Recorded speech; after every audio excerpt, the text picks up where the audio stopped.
కథలో కథ అన్నమాట. నేను చాలా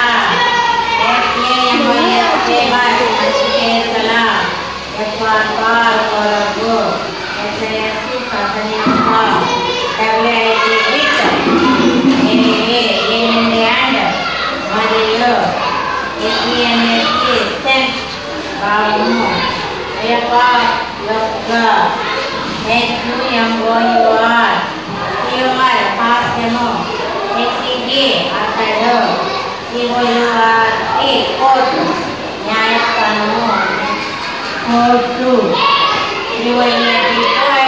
అదే ఆయన లోపల కింద రాజు